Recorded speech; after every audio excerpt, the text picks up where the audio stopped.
I'm going to talk about something here to do with, it's a hunting aspect. And very early, the first year that I was able to hunt big game, nobody had ever showed me anything. Nobody had ever taught me anything to do with once you shot your game. Now sometimes you shoot at an animal and it goes right down and it's dead right there. But sometimes, even with a pretty doggone good hit, an animal can travel a distance. And sometimes, you know, things just kind of go sour and turns into kind of a bad day. But I feel that anybody that's hunting, you have a responsibility as a hunter. And basically, I don't think that you gain the title as a hunter unless you can hunt and find game. And once you're shot at the game, it's your responsibility to recover that game. It's your responsibility to do everything possible that you can to recover that animal. And there are probably instances where this just doesn't work out very well. But you need to have tracking ability. And over the years, when I and my youngest son Landon,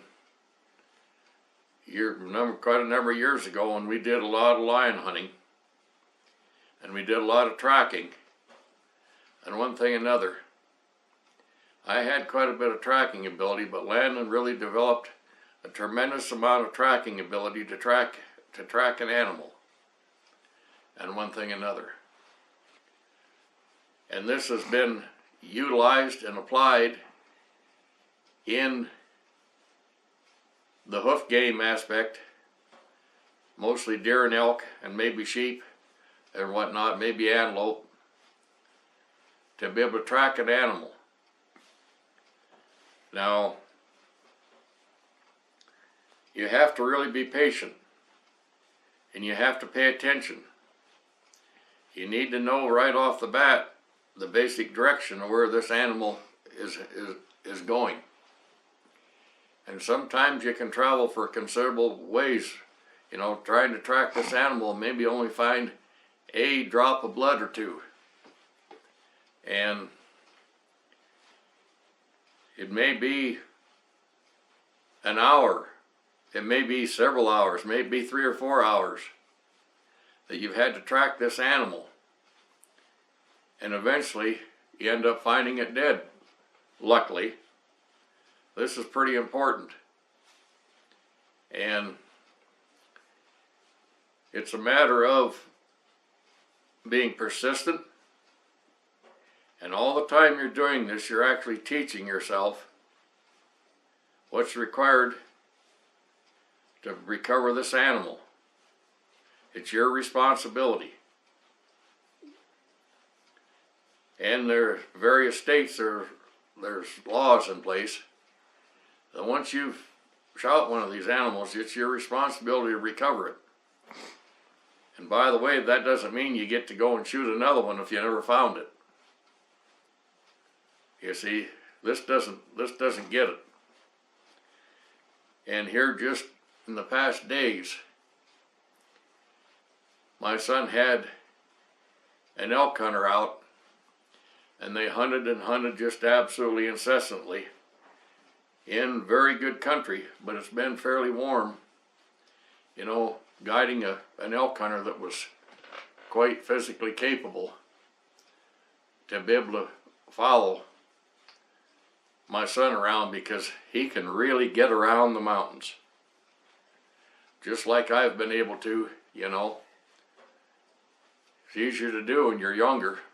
It's not near as easy to do when you're older. But it's still a responsibility. Well, anyway, they're in some very rough country. and a lot of deadfall trees. One tree laying right on top of another, just crisscross, like you crisscross your fingers. The trees are just, you know. Well, it took them, after this animal was shot, it took Landon, along with the hunter and another guide and the outfitter, it took them an hour and 45 minutes to get to this elk. And finally, Landon was putting up his binoculars every so often and looking and looking and looking, and there was 7 or 8 inches of snow, and having to cross these logs and one thing and another, and being very careful that one of the horses didn't get hurt somehow or another. Looking and looking and looking, and finally there were a couple of points sticking up above a log where that bull elk had fell down, and there was a log that basically kind of went underneath, so they had to lift this big log off the elk when they got to it. But there were only a couple of points, and I looked at the picture of points, 2 points about like this, sticking up above this log of this elk rack. Now this is a bull that's probably close to a 360 scoring type of a bull, a 6x7 bull, just an awesome bull, which is a very, very big rarity anymore as our population of game has been depleted. But there's just another aspect, you know. An average person trying to walk through that maze of logs and one thing and another may have given up.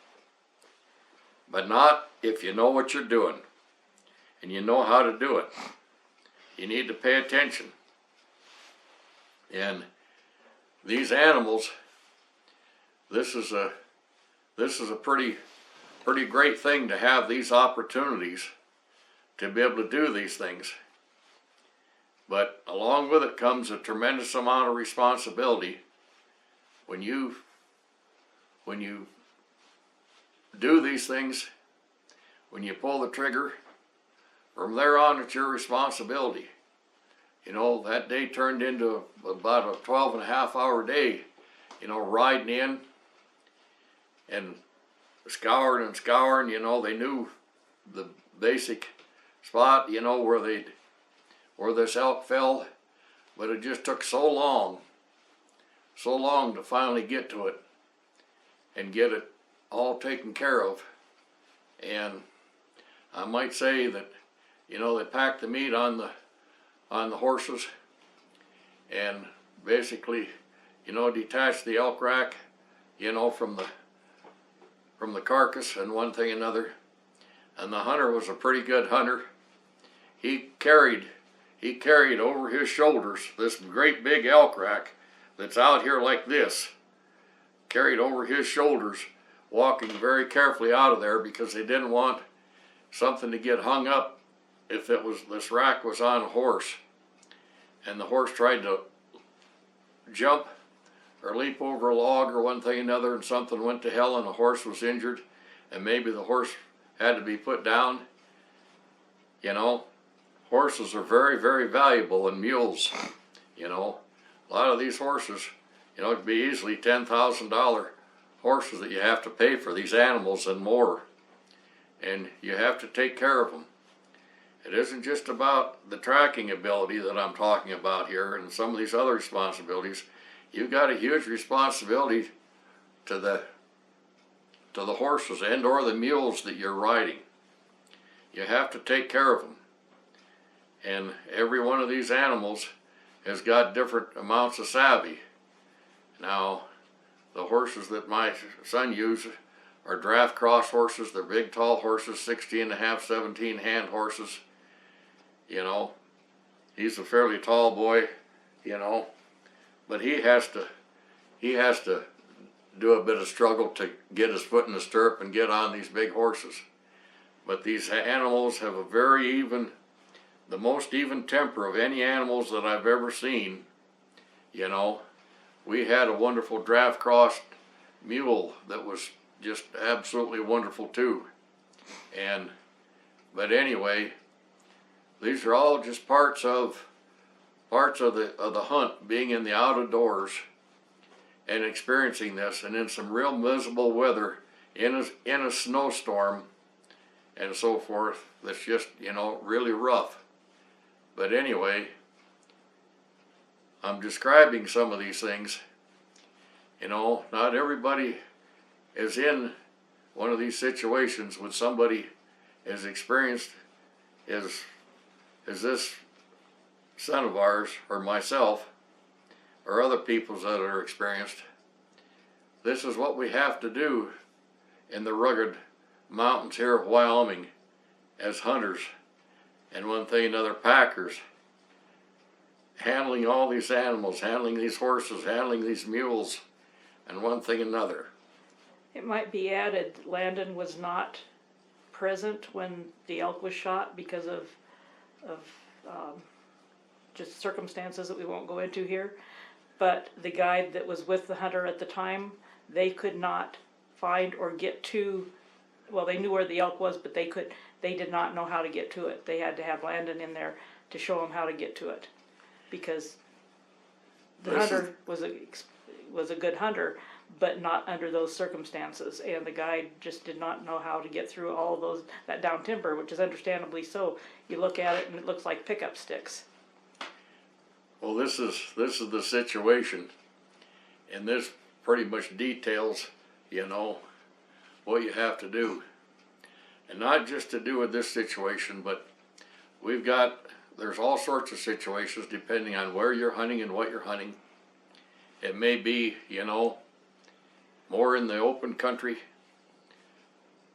but maybe in country that is very brushy, and an animal only has to move just a short distance once it's shot, and it's very difficult sometimes to find these, but you just have to keep working at it and working at it to be able to do these things. And you know, it's a matter of, to do with Landon, it's his experience, the age that he has on him, the places that he's been, the things that he's done that set him over and above even the outfitter and the other guide that basically Landon had along, that was basically, he was showing him kind of the ropes of the country, and somewhat the outfitter too, because the outfitter hadn't been there, you know, even though that he hires these guides and one thing another. So this was a lot of real knowledge, but at the same time, it took all of them to be able to put this all together and to be able to do these things, you know, and make it all happen and turn out well for the average person, because of the rough situation and these terrible amount of logs. The average person would have given up, wouldn't have had a clue how to ever, they might know right where it dropped somewhere, you know, 400 or 500 yards away or whatever. But a matter of getting there, and on real steep country too, and you know, Wet snow. and with these logs and everything covered with snow and so forth, and being cold and freezing and one thing another, it really presents quite a situation. But we've got many situations other than that. We've got people sitting in a stand maybe someplace, you know, maybe in a tent type of a stand or whatnot, and they shoot something. It's not that far away, but they shoot something, and a lot of times just from that, it's very difficult to locate some of these animals. But you've got to have some savvy, got to have some understanding, and quite, you know, definitely, I'm of the opinion that unless you're going to put that effort in to be able to do what's necessary, maybe you ought to be taking up some other enjoyable type of a pastime. If you can't get her done when the time comes to get her done.